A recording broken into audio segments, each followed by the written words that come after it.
Yo, YouTube, man, I'm back with another video.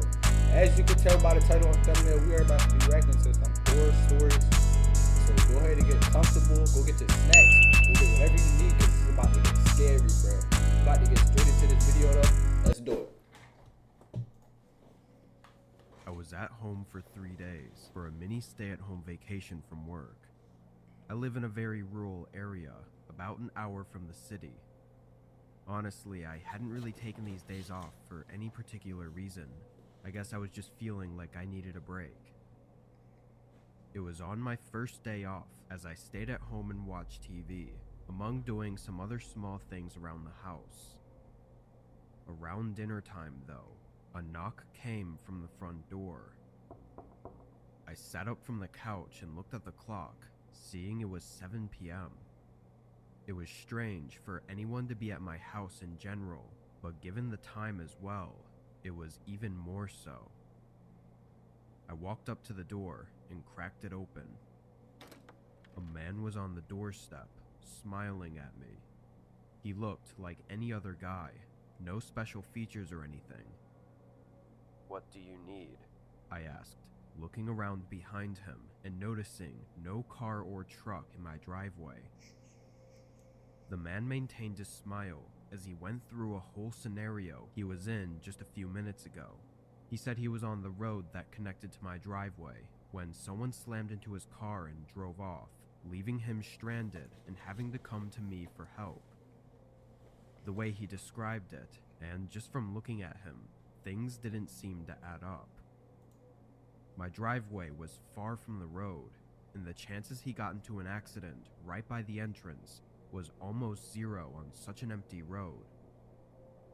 I told him I'd call the police for him if he'd like, but the man declined. He said he wanted Yo, it looked like he off drugs, bro. Look at his eyes. This man popped a perk 30 or something, bro. to borrow my phone to call his wife. It took me a few seconds to respond, because being unsure about the situation made me nervous to say no to him. I said I would call the police and that was it, but the man's smile went away as he said don't worry about it and walked away from the porch. I closed the door, then looked out the window as the man walked down the driveway and disappeared in the dark. After a moment, I called the police just to be safe.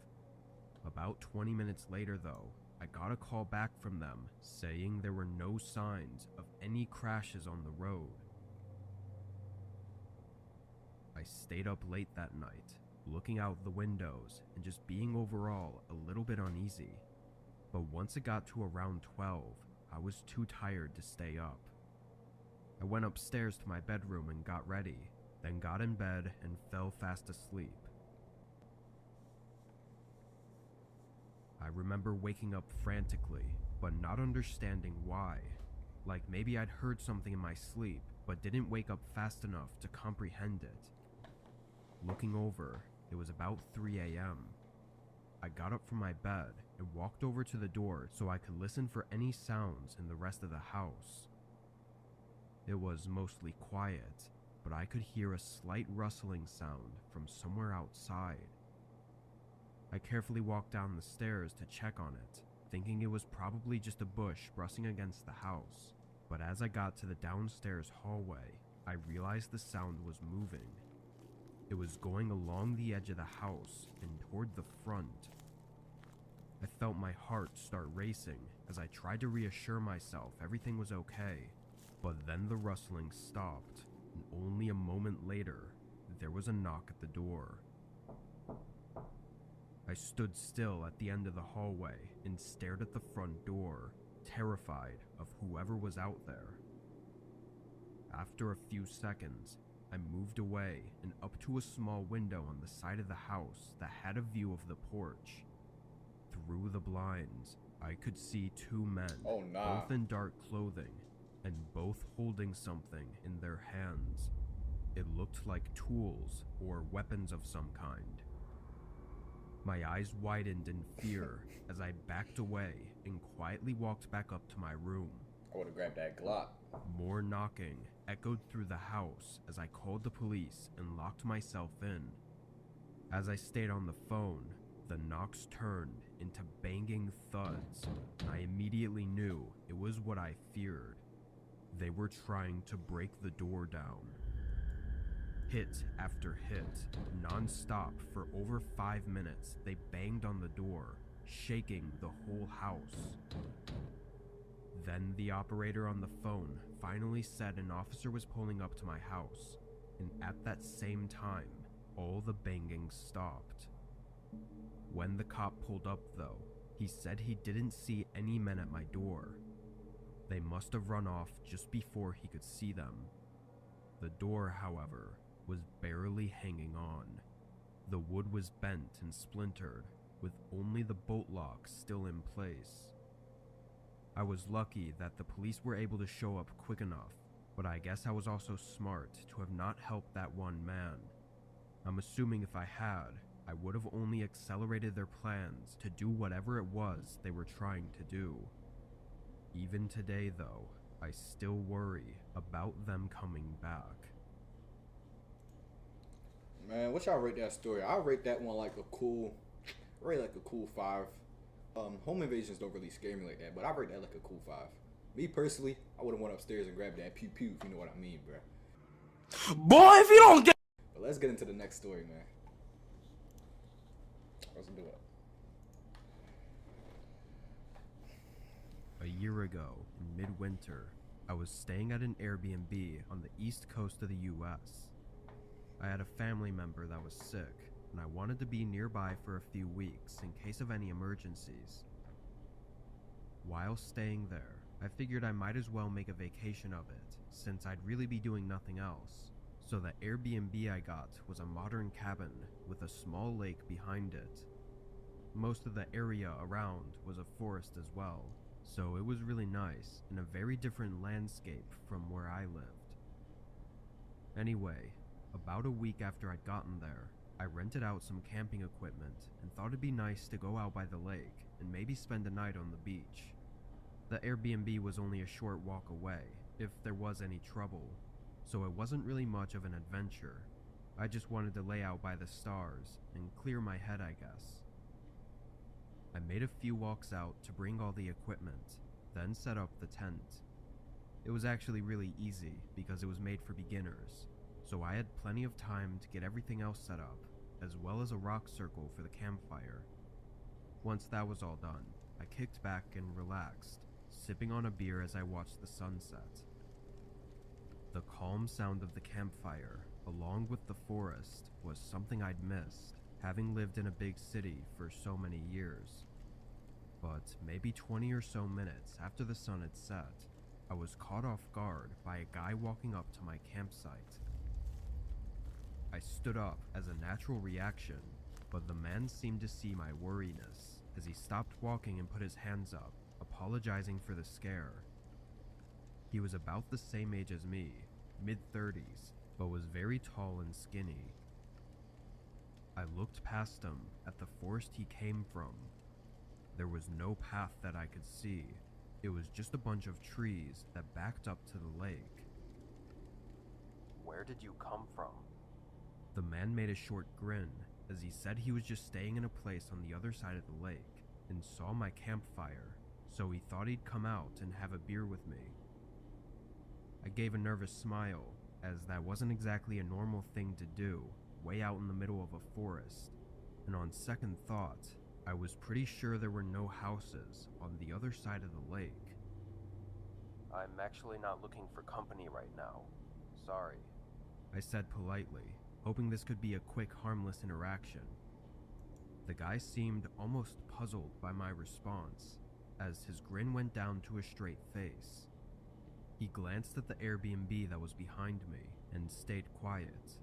Then after a few moments of silence, he said okay and walked back the way he came.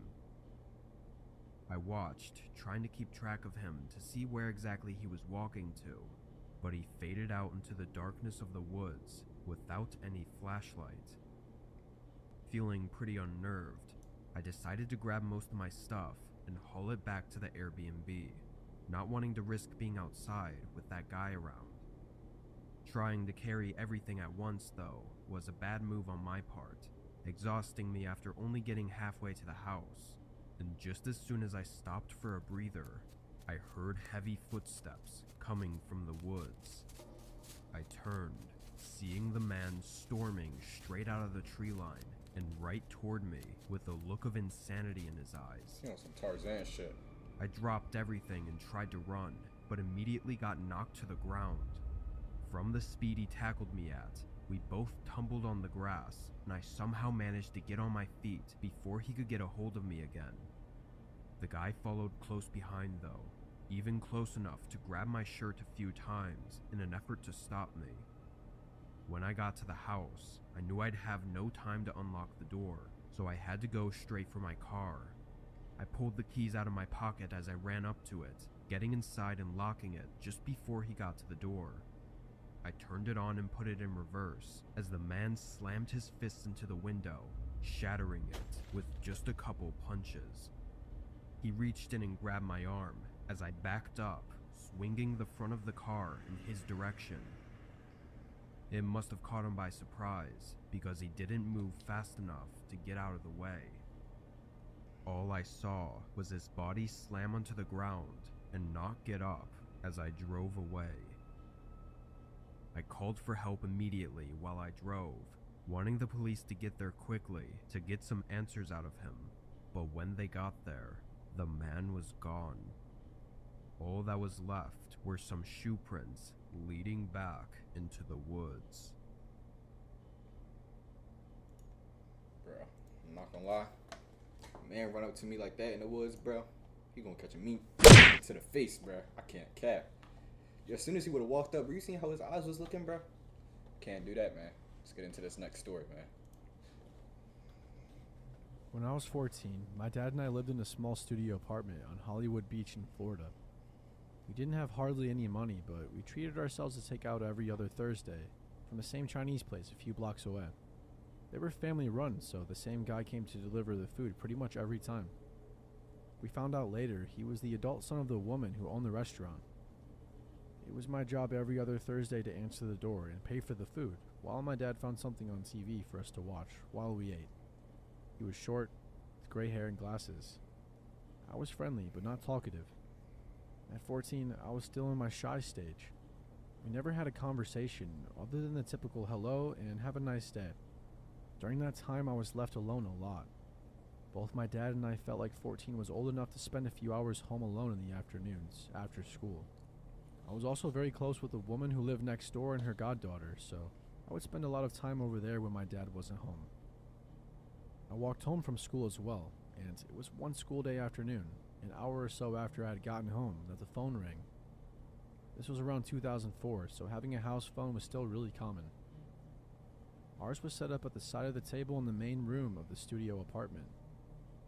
I answered it, and for a second I thought there was going to be no one on the other end, because there was a long pause, and a sort of stammering that I couldn't understand. Then, "This is Alan," which was barely understandable because of the heavy Asian accent. I say Asian because I'm not sure if it's okay to assume they were Chinese, just because they ran a Chinese restaurant. By now, you obviously know that Alan is the Chinese delivery guy, but at this point, 14-year-old me is confused. Who the hell is Alan? I say something along the lines of, what? And he clarifies, "Your delivery guy. Chinese delivery." Now I am even more confused. What does Alan the delivery guy want? He goes on, "Did you, order food?" "No, we did not," and I tell him so. He is quiet for another second or so, then, "Are you home alone?" My heart dropped into my stomach. Now I'm pretty sure I know what Alan the delivery guy wants, and yes, I was home alone, but I wasn't about to let him know that. My first instinct was to tell him that my dad was home, but this wouldn't work, because his work van wasn't outside, and I realized that Alan had been to our house enough over the last few years to know my dad's van, and if he drove by, he would know he wasn't home. "My uncle is here," I say, and immediately I think it's a horrible attempt at a lie, and Alan is going to know that. "Why?" I challenge him. He's quiet again for a moment, then a statement, not a question. You are home alone. I am stunned and I have no idea what to say now as I'm trying to think of something. Never mind, he says and hangs up. My dad was Captain David Wilson in the U.S. Navy. Gotta see that He boy's was teeth. a really amazing person. Got a My full dad row died of yellow teeth. I'm so weirded out and scared at this point that even though part of me thinks I actually scared him out of whatever he had planned, another part of me says go lock all of the doors. So I do, front and back. By the time I get to the front room, from locking the back door, I look out the front window and I see a car parked in the driveway. It's Alan, just That sitting boy in his Alan car. on timing. The windows are rolled Shit. up and lightly tinted, but I can see him behind the steering wheel. Yo, look just at his staring little my grin. door. 30 seconds later, the house phone starts ringing again. I don't answer it. Alan stays parked in the driveway for about 5 more minutes. I stood looking out the window the whole time, thinking to myself that the second he got out of the car, I was going to grab a knife from the kitchen. Such a dramatic young woman I was. The house phone starts to ring one last time. I don't answer it. As soon as it stops ringing the second time, I pick it up and dial 911. I was terrified. Not only because of Alan, but I was afraid my dad was going to be angry with me for calling the police. It's a completely different story, but he and the law have not always been on the same side, and I was raised with a sort of subliminal aversion to the police, and the idea that anything I couldn't handle myself, my dad could handle for me. Alan drove away while I was on the phone with the 911 operator. I was in the middle of telling her he was calling the house and parked in the driveway, when he just put the car in reverse and sped down the street. The police took a statement from me when they got to my house, then sent me next door to hang out with a neighbor and her goddaughter. We sat on the front porch and I told her the story of what happened, while the officers went down to the restaurant to talk to Alan and contact my dad. In the end, Alan was able to get off with a warning by telling the officers that there was a confusion and he thought that we had ordered food, which his mother confirmed. When asked why he wanted to know if I was home alone, he said he was trying to get an adult on the phone. The police told them that they will have to make someone else make deliveries to customers in my area from now on, and to make sure that Alan keeps his distance. In all honesty, I think it was my dad's phone call to the restaurant later that really made Alan realize he had screwed up, and not the warning from the cops. He was fuming when I told him the story, as I imagine most fathers would be. He called the restaurant and spoke to the woman who owned the place first, then somehow convinced her to put Alan on the phone. What followed was one of the greatest conversations I have ever heard, even if it was only my dad's side I was hearing. Nothing makes you feel more loved than your dad in macho protection mode. My dad threw insults that I have never even heard of before, and I was in middle school, a kingdom of insult connoisseurs. I knew it was a very serious situation, and I knew that my dad was really angry, but I was in the background stifling laughter into a pillow. At one point, my dad asked Alan what the hell he was thinking for driving over here, to which Alan responded something about being lonely, and my dad said, "If I ever catch you on the street again, Alan, if I even hear that you were near this street, I will make sure that you are lonely for the rest of your life." We stopped eating from that Yeah. restaurant after that. Alright, y'all, that is gonna wrap it up for the reactions. Let me know what y'all think about these reactions. To be honest, I rate them like a cool, all of them I rate them like a cool 6. It was not scary, but it was okay. But that is about to wrap it up for this video. If you like this, make sure you like, comment, subscribe. If you want to see more reactions, make sure you let me know down in the comments. Other than that, it's been Trey, and we gone. Peace.